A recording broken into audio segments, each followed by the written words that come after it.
Hi, what up, and welcome to this week's episode of the Adventure Between Us podcast and YouTube channel. I'm your host, Destiny, and this is my co-host, Preston, and today we are going to be diving in and talking about communication. In a relationship, it is so important to have healthy communication and effective communication because also often it's so easy to get into the ineffective roller coaster cycles, hurtful cycles, or just distant non-communication cycles, and it just ends up leaving you feeling frustrated and overwhelmed and just hurt. Ultimately hurt. And so today we're just going to be diving in and just talking about the different ways to go about healthy communication and then what unhealthy communication looks like and how to deal and discuss and basically work things out. Yeah. So let's start with like the whole roller coaster effect, which is basically the I hate you, I love you argument, and then make up over it, and then be like I'm so sorry, but then the next day do the same thing again, and then the complete lack of effectiveness with that. Yeah. Because ultimately what you want is be as consistent as possible, and then whenever you do have an argument, you make up from it and move on. Yeah, you don't dwell in it and you don't just continue to hold it accountable to them of, oh, remember when you said that mean hurtful thing to me? That was 5 years ago, Susan. Yeah, like just there also often we do see, especially in our hormonal driven society, that roller coaster effect of, oh, I love you. Oh, I hate you. Oh, I love you. And it's just this back and forth unhealthy roller coaster. I think also with that is a very good indicator of a just physical, emotionally driven relationship to begin with. Because if your basis of a relationship is on friendship, typically you don't have fights like that. Yeah. I would say, like, you have some deeper, in-depth, actually meaningful fights in a sense. It's not the petty of like, oh, I thought you said you wanted Chick-fil-A for lunch, you know. Yeah, it's not driven like he said by hormones and just this emotional ties of you guys jumped into it on those hormones of a less driven kind of relationship, and now you're left of I don't even really know this person because my butterfly effect started to fade away and I don't even know if I like this person anymore. All I know is we fight a lot in it, you know. And then that's another thing to think about is they get addicted to the fighting. Yeah. And if they aren't fighting, then something's wrong. It's like those couples that I see that they're really together basically just to like make fun of each other kind of thing. Like, don't get me wrong.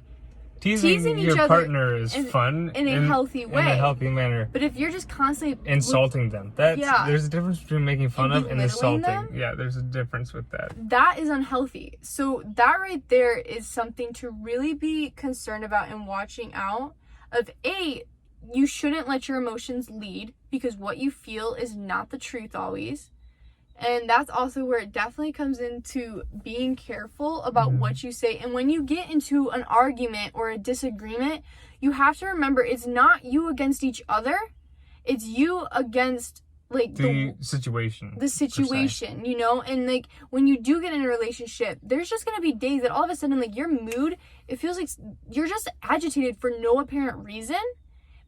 And then you want to take it out on that person, but that person is not the reason for that agitation sometimes. Sometimes it is the other person. But that's where you just need to go about it effectively and be like, listen, I'm feeling really agitated right now, and you need to figure out what the root of your agitation is with them. Was it something they said, something they did? It's always going to be rooted in either an action or an inaction on the other party. Yeah. You know, and action includes what they say. That's why it's so important. In James 1:19 talks about being quick to listen, slow to speak, and slow to get angry. Because also often, especially in arguments, and that's what ramps it up and puts fuel to the fire, is they say something so you want to snap right back at them. And you're like, oh yeah, well this, that, the other, rather than listening. And it's not necessarily what they're saying is against you and like, oh, you're a terrible person. It's just like, well, when you did that, I felt hurt about it, you know? And so they're trying to explain. And so that's where we, as the person listening, if they're the one talking to us, need to listen and actually digest what they're saying and know that they're not attacking you. They're just addressing a situation. And you need to go about it in a healthy way of, okay, how can I not work on not doing that? Or how can I reword that? Yeah, because it's not always what you say, but truly how you say it. Right. Yeah.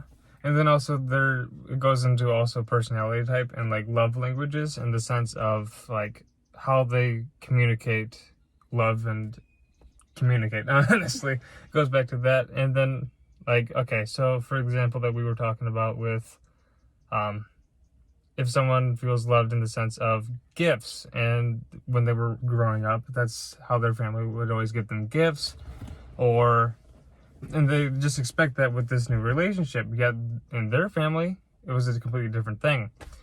So yeah, so like what he was kind of saying is communicating love languages and how you communicate love. There are different ways to communicate love in a relationship. You know, you have your words of affirmation, you have physical touch, you have gifts, you have quality time, and you have acts of service. Like those are the 5 main.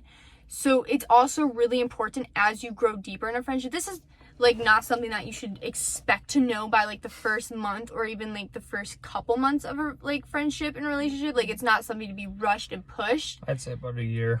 Yeah, and with that, there are different ways. So if one person was like they did just get random gifts from their family, you know, they're gonna kind of come in expecting that, and that's where we have to make sure that our expectations are talked about and communicated, because also often we have expectations that we just automatically expect in our mind. It's a subconscious expectation of reality that isn't actually there, you know? Yeah.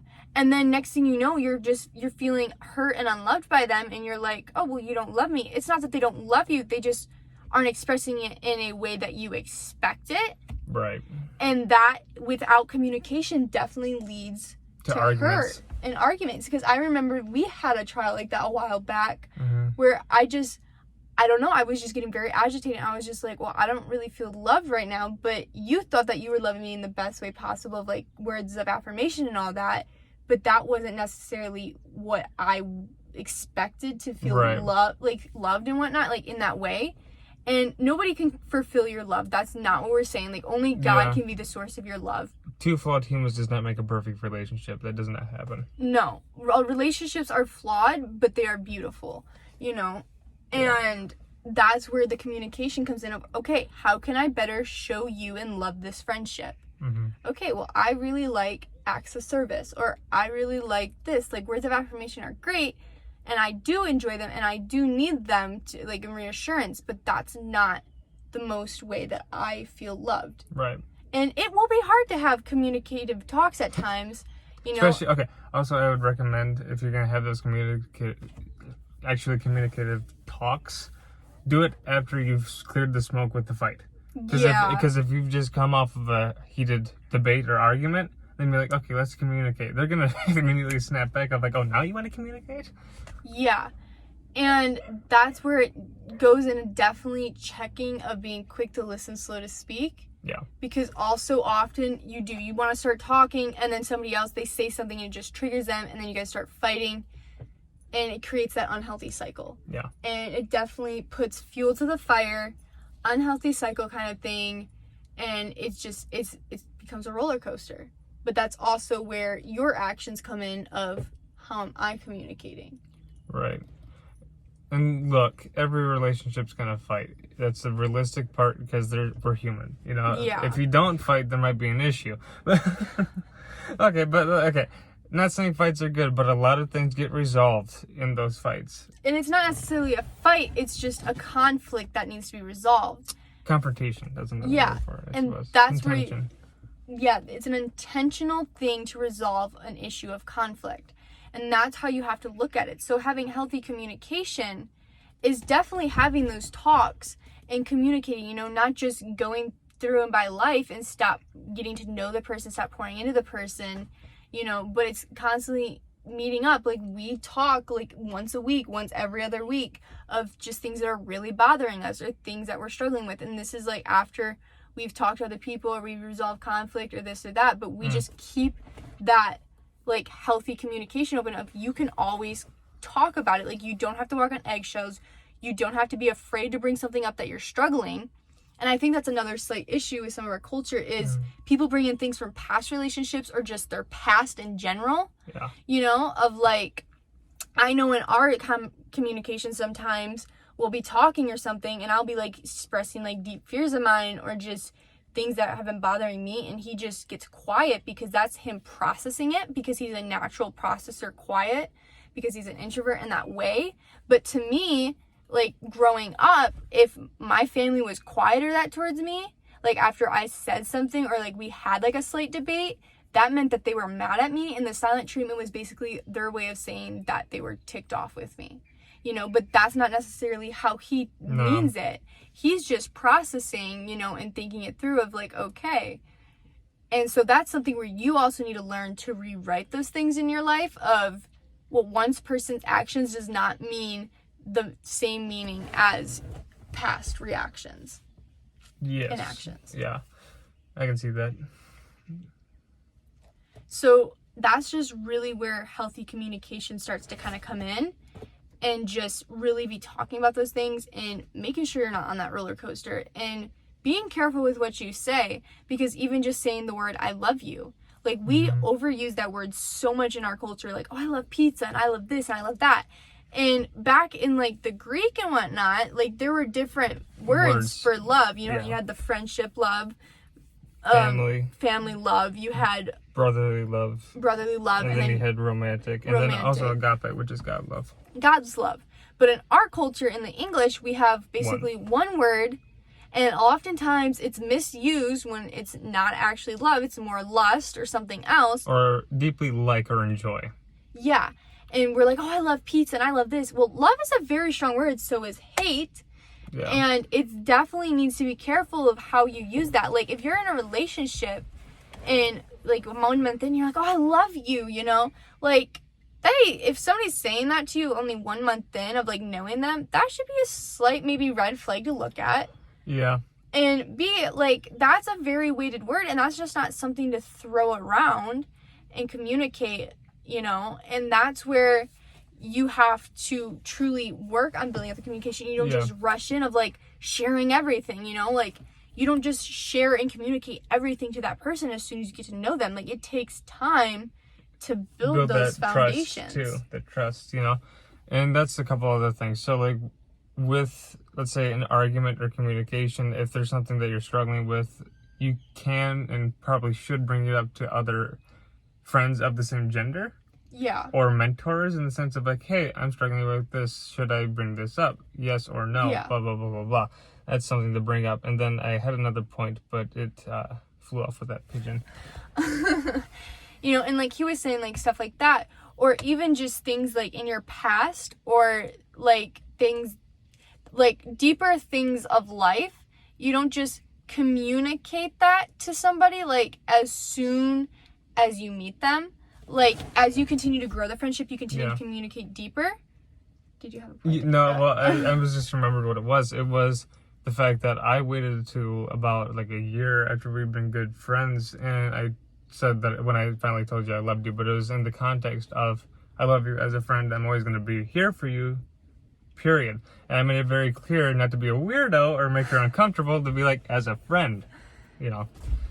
In those parentheses. And that's exactly it. And like a godly man is gonna protect you, and like especially like ladies, because we are very emotional, and so communication is a lot more important, I feel like, for women than it is for guys. Like I'm not saying it's any less important for guys, but women tend to talk a lot more with their communication, and we tend to go on rants and sometimes unhealthy waves of gossip.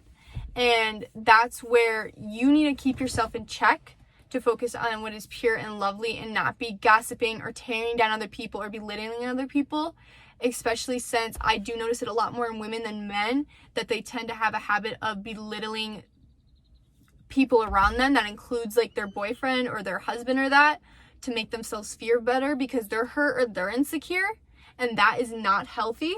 That is something that they need to work on and work through. And maybe that is where, if you see a friend doing that, or they're constantly tearing themselves down, or you do have that negative friend, negative partner, that's where you need to maybe go to them, like the other person that's been being belittled like that, or I do not like it when you talk to me this way. Mm-hmm. We need to work through this. You need to work through this. I'm going to be here to support you and help you, or, okay, you're talking bad about yourself. How are we going to fix this? What's the solution? So what? Like find those key things. Don't just keep spewing like garbage out of your mouth, but spew life, Have that salt water fountain, rather than just that dry fountain kind of thing. Right, and then also, I think it's James or Proverbs, they're both very similar books, just Old and New Testament, where it talks about how is it that out of the same well, both good and bad water comes out of. Same with people. Yeah. You know? And that's where communication is very important. Of your words have the power to kill. The Bible is very clear about how powerful our words are. The Bible is very clear and directive that the bottom line is that words kill. So that's why we are called to speak life into people. You know, we are called to speak life into them. Even in our arguments, we are called to construct them in a healthy way. Mm-hmm. You know, and there's a lot of ways to do that. Having the I statements of, instead of saying, you make me feel so unloved in this or that, being like, I feel unloved when you do this. Because that also helps put the argument in a healthier boundary already of using the I statement, so it's not like you're attacking them immediately because people automatically go up with those defenses. Or you can go about it in the way of, can I make an observation if you see something that they're constantly doing that's unhealthy with themselves? And then also with that, it kind of keeps it in the bounds of that one topic. As to the, you make me ... whatever, it automatically brings up everything else that they've ever done. Yeah. So instead of it being a confined, like, I feel loved because you said this, it's, you make me feel like garbage, here's everything you've ever done. You know, especially when it's trying to be constructive. Yeah. Keep it into the bounds of that one topic or two if it's connected to something else. Not like how this one time I felt unloved and then like this completely different topic about like finances. It doesn't necessarily correlate. Now, if it's concerned, bring it up in a separate topic, not all at once, because that gets overwhelming. Because then you're like, okay, so why are you even with me if you feel like this? You know, that and the other. And that's also, like we said, of once you end an argument and you've talked about it and you have forgiven the person and they've asked for forgiveness and you guys have reconciled, you need to leave it in the past. Because you constantly bringing up of, oh, well, you did this that one time the other. That already right there creates an unsafe space, of an unhealthy space, and it's creating eggshells for that person. Mm-hmm. And, okay, sometimes if it's not directly something that you guys need to work on together, it is okay to go off on your own, vent to yourself about whatever it was, and move on with it. If it's not a huge issue, if it's just like, he gave me a dirty look, like, that's not something you're gonna bring up all the time of like, why are you looking at me weird? Because then it looks like you're very insecure and uncomfortable, because I can guarantee you 90% of the time they weren't intending on looking at you funny, or you know, or they didn't mean it like that or whatever. Like, most people don't go picking fights with their spouse or their friend. They don't do that. Yeah. And if they do, then you should highly consider getting out of that relationship. And at the end of the day, you have to remember that majority of the time they want your best. They should want your best interest at hand at all times, unless they are an unhealthy person. You know, they want what's best for you. They love you. They care for you. And that's where hopefully you guys are communicating those things and coming up with ways to have that communication of healthy ways and just getting off that rabbit trail of unhealthy cycle. Yeah. You know, making him feel respected, him making you feel loved, that healthy cycle of pouring into each other, uplifting each other, encouraging, each other, rather than belittling and be not loving. Making them feel uncomfortable, not safe, / just wanting to be in the other room. Yeah. Yeah. But yeah. I think that's pretty good. So yeah, thank you so much for listening to this week's podcast. We probably rambled a little bit, but that's okay. That's our podcast. Ramblings are good. Typically. Anyways, you guys can hit the description down below. You guys can find links to good books. You guys can find links to our other social media platforms. Follow us, comment. Please hit that subscribe and like button. Thank you so much for joining this week's podcast. I'm Destiny. This is Preston. And yeah, peace out.